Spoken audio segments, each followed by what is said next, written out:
Hi, everyone, and welcome to another episode of the Jason's Take On. Today, we'll be talking about how do you build and integrate customer success from the very beginning. An exciting topic that we're really looking forward to covering today, so thank you for joining us. For those of you who are new to our podcast, you can check out our Jason's Take On company page on LinkedIn and can follow us there to get updates in your feed. We also have a LinkedIn group, and we are on Twitter. And you can also check us out on the jasonstakeon.com. So thank you so much for being here. For those of you who don't know me, my name is Jason Whitehead, based in Washington, D.C., a longtime practitioner of the customer success arts, as well as a coach and trainer and executive consultant around customer success and all things user adoption. And I'm joined today by my co-host, Jason Noble. Jason? Hey, everyone. Good morning, good afternoon. I'm the other half of the Jasons. I'm Jason Noble, based here in sunny London. In the UK, my background is in the world of customer success. Kind of leadership across a lot of technology startups, bigger organizations over the years as well. Currently as the Vice President of Customer Success for Vinley Limited, a US-based technology company focusing on connected cars. Really excited to be doing these podcasts. I still can't believe we've been doing them over a year now. Yep. But it's great to see the topics that we're talking through really resonating with the audience and our listeners, but also having some great guest speakers coming on. So another really exciting topic. Great. All right. So for those of you who are used to our podcast, we like to start each episode with a bold challenge question to really get you to think and act differently and take bold action to really drive customer success forward in your organization and as a practice. So for those of you who are starting a new company, this week's challenge question is, what do you need to do to integrate a customer success culture and practice into everything you do in your organization from day one? So give some thought to that. And that really leads us to our first question. So Jason, why don't you kick us off by telling us why aren't enough companies looking at customer success from day one? What's holding them back?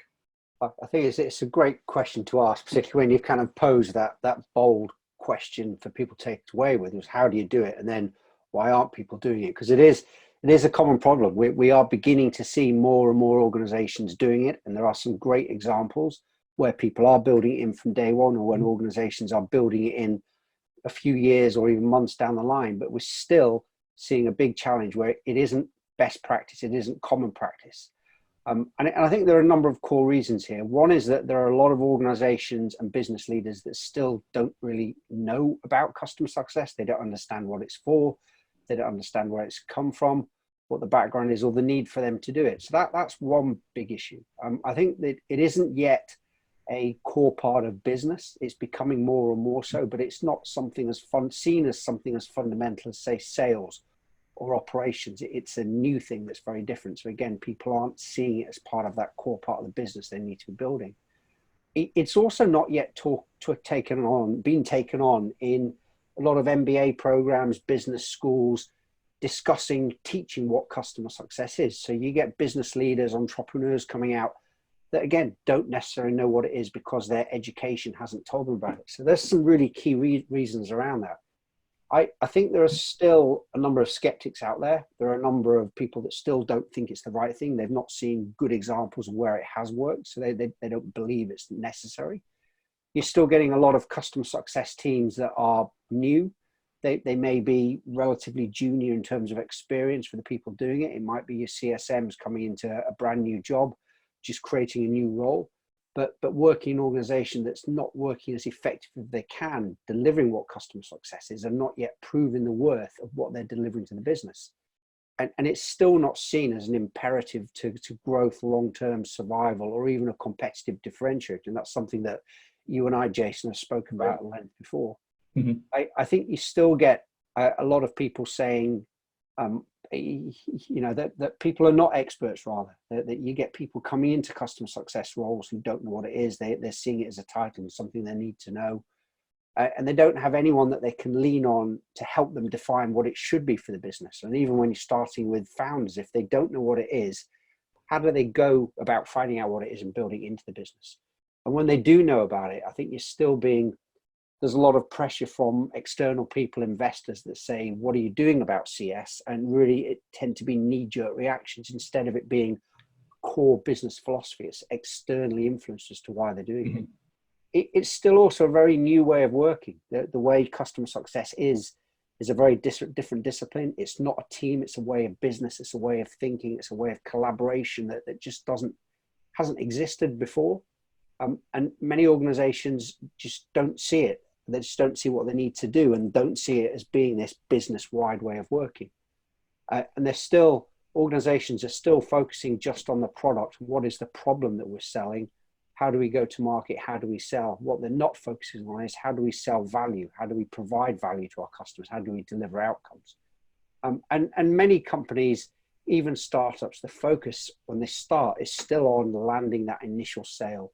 It's really on that initial growth. What they're not doing yet is putting that focus on renewals, on long-term revenue, customer lifetime value. So I think there are a number of very different reasons why we're still not seeing it occurring. It's beginning to come around, but still not there that every organization is looking as day one. I'm confident that we will see it happening, but I feel there are still some fundamental reasons that we're not seeing it there. Yeah, absolutely. Those are all really, really good points. It's early days still. It is, absolutely. I'd almost then flip the question for you, Jason. For those companies, there's new companies that are embracing embedding customer success from very early on from day one. Why are they doing it? You know, what's different about them?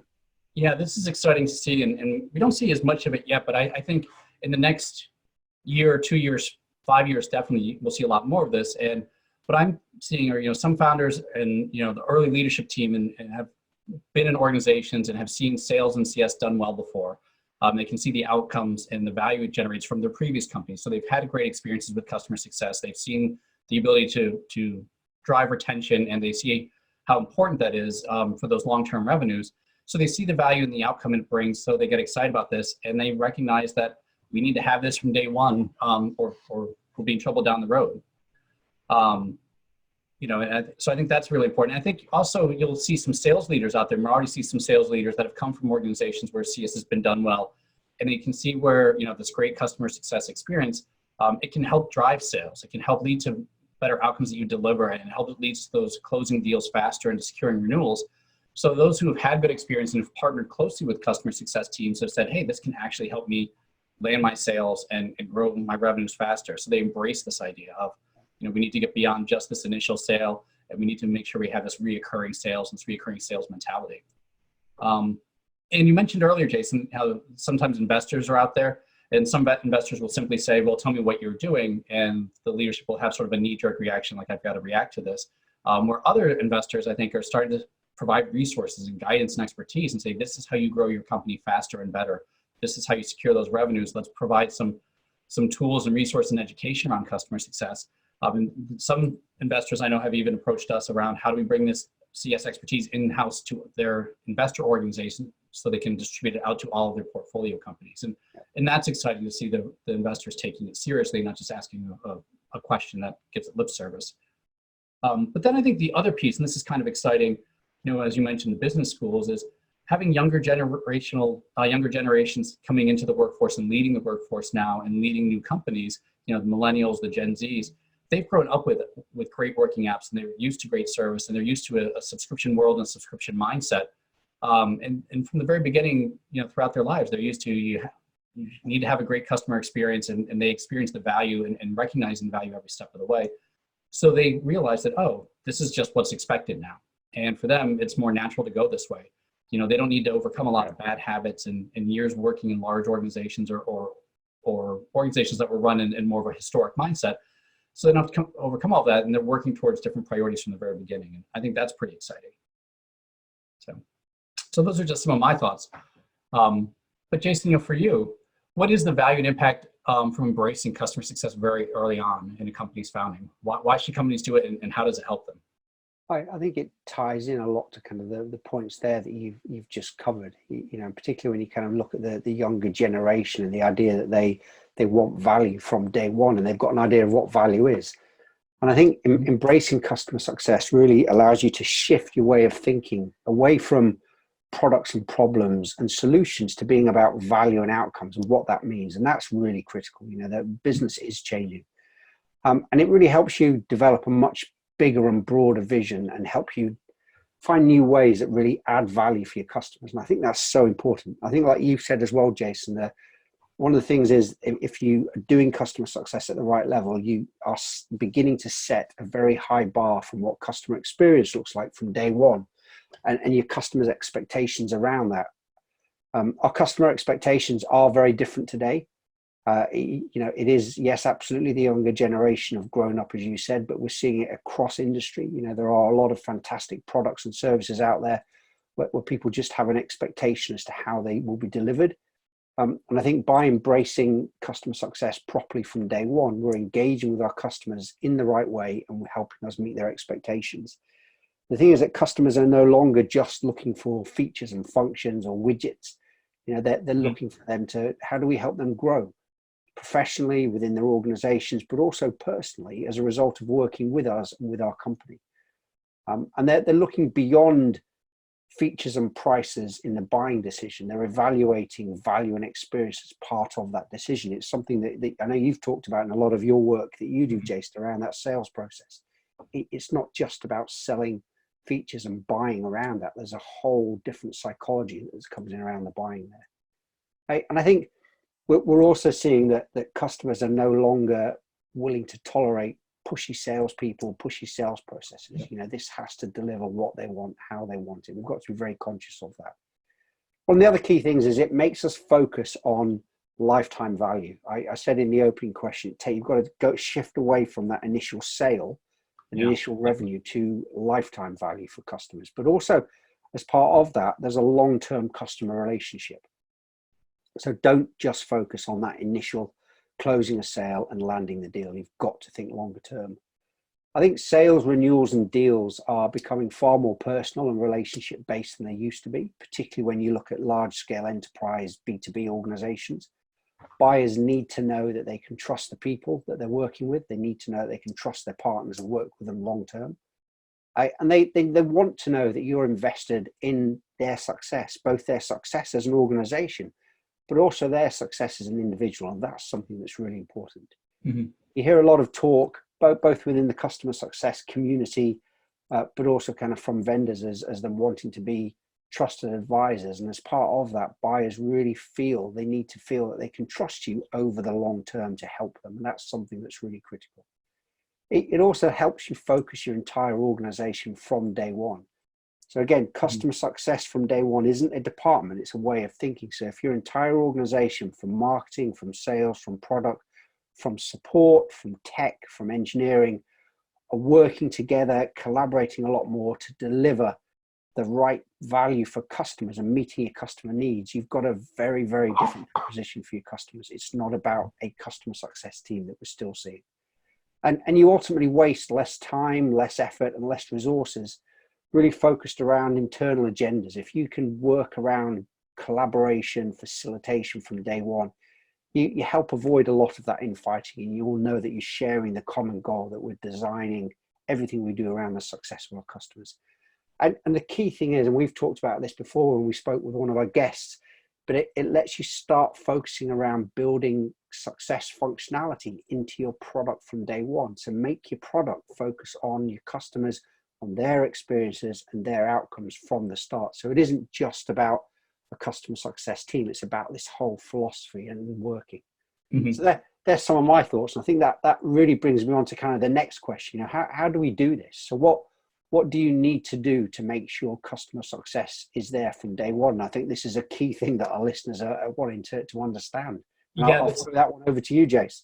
This is a key thing, and so many existing organizations that try to integrate customer success into their existing infrastructure really struggle with getting integrated and effectively in all alignments. So focusing on it from day one is very key. And I think one of the first things to understand, it doesn't matter who you are, what your role is, if you're involved in an early stage of a new company, you have the power to influence this. If you're a founder or an investor, an advisor, an executive, even a vendor or one of those first early staff members, you have the ability to shape the conversation and focus the organization on customer success and experience and that long-term relationship. You can do it from the very start. So the first thing is to recognize that, yes, you can make a difference.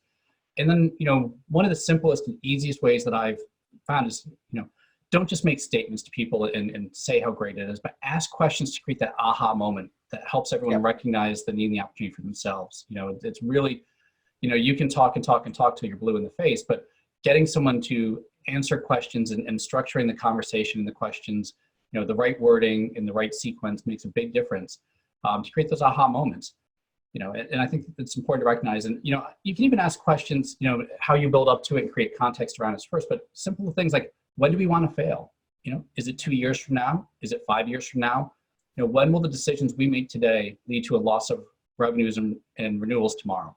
And then turn it around, and ask people, what can each department do, or what do they need to do today to ensure we have long-term success and have those long-term commitments from our customers and those customer advocates for us? And really get people thinking about that what happens if we don't do this, and what's the impact? I think there's also looking at, are there things that you need to create in your product from day one? And, we've had Dave Jackson on. He's a very big advocate of product-led success. So if you haven't seen that episode, go check it out. But really, what are the things that you can integrate in the product from day one that will either help create value for customers or create the recognition of value for the customers? So, one of the examples I often share is we have solar panels on our house, and there's a website with a dashboard that shows all the metrics, and it has different feel-good metrics out there to display. So it will say, here's how many kilowatts you've generated, but it will show, here's how many trees that weren't cut down as a result of this, or how many miles not driven, or the equivalent of how many barrels of oil not burned because of this alternative energy source. And things like that are just embedded in their product. It doesn't really affect my use of it a whole lot, but it does make me feel better about it and makes me more of an advocate. So I think there are things there that you can put in the product. And then I think, do we know what outcome and value we are meant to deliver to our customers, and asking those type of questions? Is it the same as what our customers and prospects want? And there can be two views, the vendor and the customer. Are we really aligned on what is the value that we're trying to deliver to our customers' organizations? And asking those type of questions right up front and getting people really clear on that shifts you away from a feature function discussion or a sprint discussion or product development one to, what is the value that we're trying to achieve? So things like that can make a big difference, I think. But then I think if we take it to the real extreme here, and Jason, would love your thoughts on this, what are some bold changes that we can do to help ensure customer success is embraced, embedded from day one for those organizations really looking to go big on this? What should they do?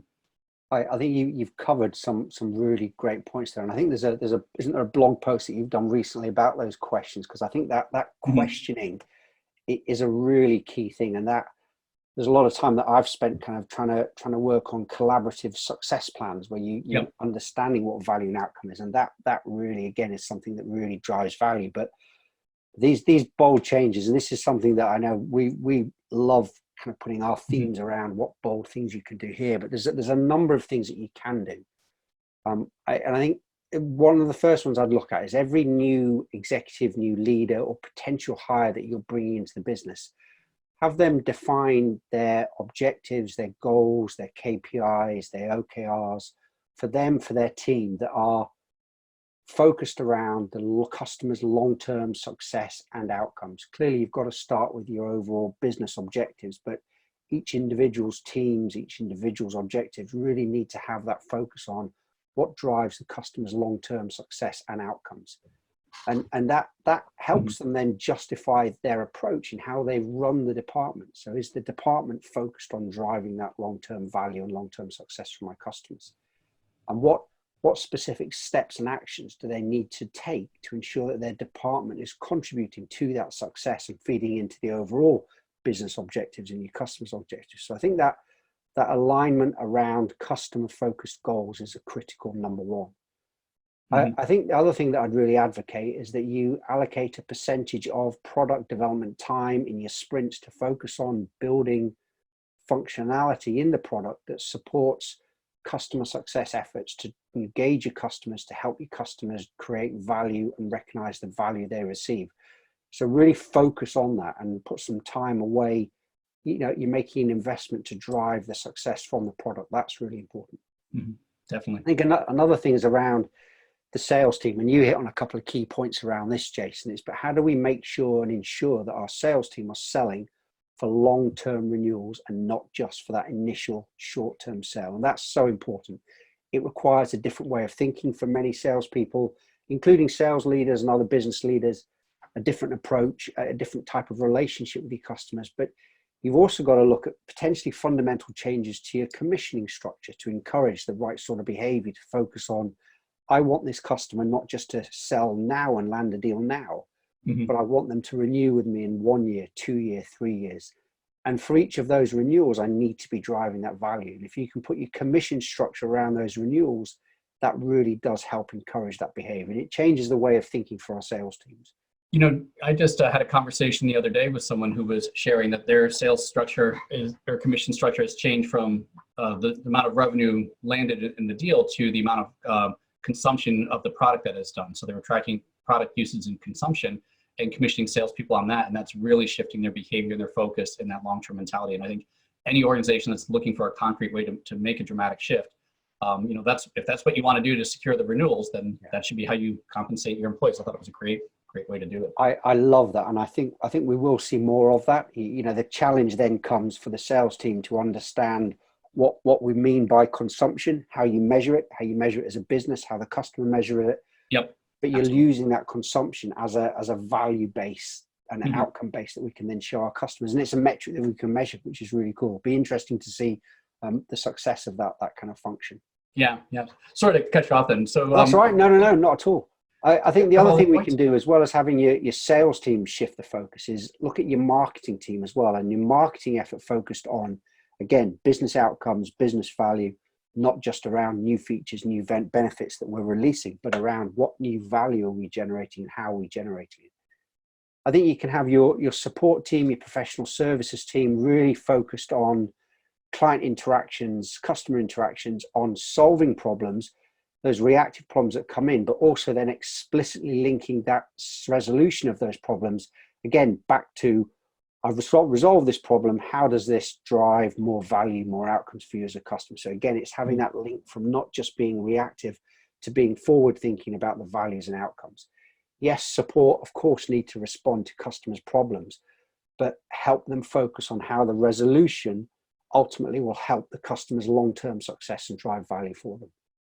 I know it's something that we've talked about before, but you're seeing a lot of organizations start appointing a new C role that's focused on the customer. Now, that could be a chief customer officer, it could be a chief customer experience officer, a chief experience officer, or even something that Jason and we've spoken about, this chief collaboration officer that helps bring the teams together, helps the teams come together to focus and to align on customer outcomes, customer experiences, and customer success, but also helps as that kind of person and team there to help facilitate that long-term collaboration. And that's something that I'm super passionate about within an organization, is your chief collaboration, your chief customer officer, who is there as a horizontal remit to bring the business together and get everyone focused on it there. It's not necessarily a role that has a big team, but it has a very broad responsibility.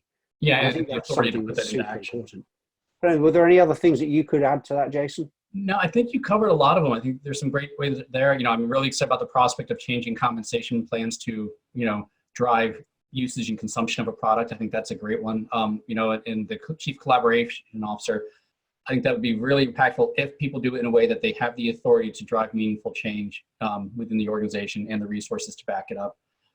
You know, because otherwise it's just sort of lip service, and organizations don't need to waste time on lip service kind of thing. So I think there's a lot of great stuff there, and I would love to see everyone else's thoughts and comments on should CS be involved from very day one? How would they go about integrating into their organization? And if you're a listener out there and you've already started down this approach of putting it into your organization from day one, we'd love to hear your experiences and insights. So, you know, drop us a line and let us know what it's doing. We'd love to have you as a guest on the show and hear what's going on, so you can share your experience and knowledge with others. So I think that's such a key thing, because it's not an easy thing to do. There's some organizations and leaders that are doing it right. I know some great examples. You do, Jason. We're both privileged to work with customers and organizations where this has happened. But on the flip side, it still is a big challenge. And we'd love to hear what people have done that's been successful, or it's not been successful, to share with everyone. Yep. So I think that brings us back to then to wind up our bold challenge question again, the recap. So when you're starting a new company, what do you need to do to integrate a customer success culture and practice into everything you do in your organization from day one? So give that some thought. Let us know your ideas and your experience. And thank you so much. And we hope you will join us for another episode of the Jason's Take On, coming very soon. All right. Thank you very much, everyone. Thank you. Have a good day. You too. Take care. Stay safe.